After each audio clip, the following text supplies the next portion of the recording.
আমি আজকে রাস্তা দিয়ে আসছি,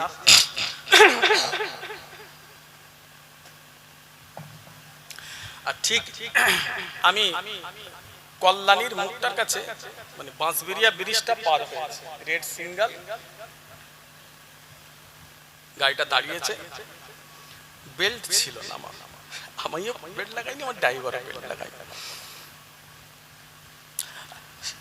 সার্জেন্ট বসে বসে দেখছে, ইশারা করেছে, এই যারা আরো সব আছে সিভিক টিভিক ওই 10-12 জন আছে, গাড়িটাকে ডেকে দিকে একটু আটকে দিকে।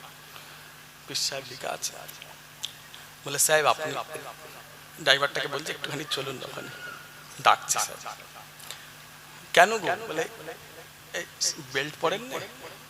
আচ্ছা আচ্ছা, বলে পীর সাহেব বসে আছে, আমি ওনাকে দাঁড় করিয়েছি, বহুদিন ধরে চেষ্টা করছি যে পীর সাহেবের সঙ্গে ডাইরেক্ট আমি কিছু কথা বলবো, খোদার কসম খেয়ে বলছি নবীর মঞ্চে, তা উনি কি নামতে পারবেন?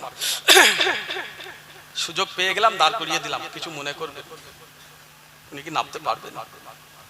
আমাকে এসে বলে ভাইজান একটু না, আচ্ছা কোনো অসুবিধা। সত্যি কি কথা শুনলে আশ্চর্য হয়ে যাবে, খুব ভালো লাগবে। আমি অনেক দিন ধরে চেষ্টা করছি ফুরফুরা শরীফে যাব, আমার অনেক সমস্যা আছে, সেই সমস্যাটাকে নিয়ে যাব।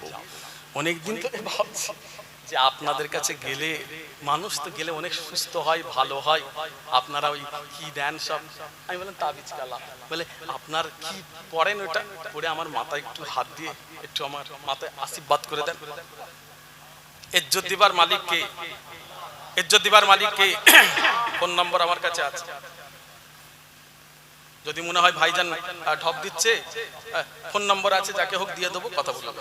আমি বললাম, বলে আপনি আমার নাম্বারটা নিলেন, এইখানে কোনো জায়গায় কোনো সমস্যা কোনো প্রবলেম হলে একটা কল আমাকে দেবেন, আমি সাথে সাথে আপনার হেল্প করবো।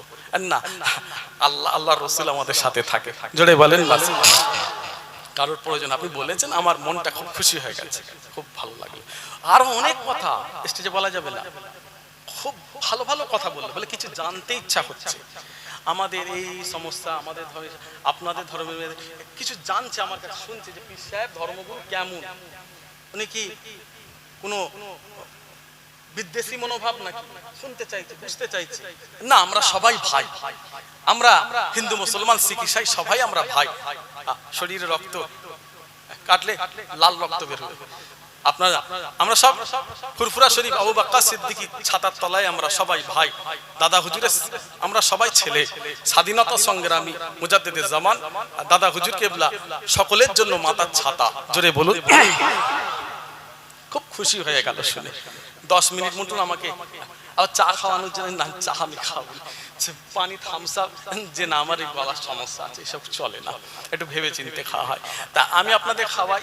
বলে না সাহেব, না আমি খাওয়াই, খাবে না। ইজ্জত দিবার মালিক কে? সবাই বলুন কে?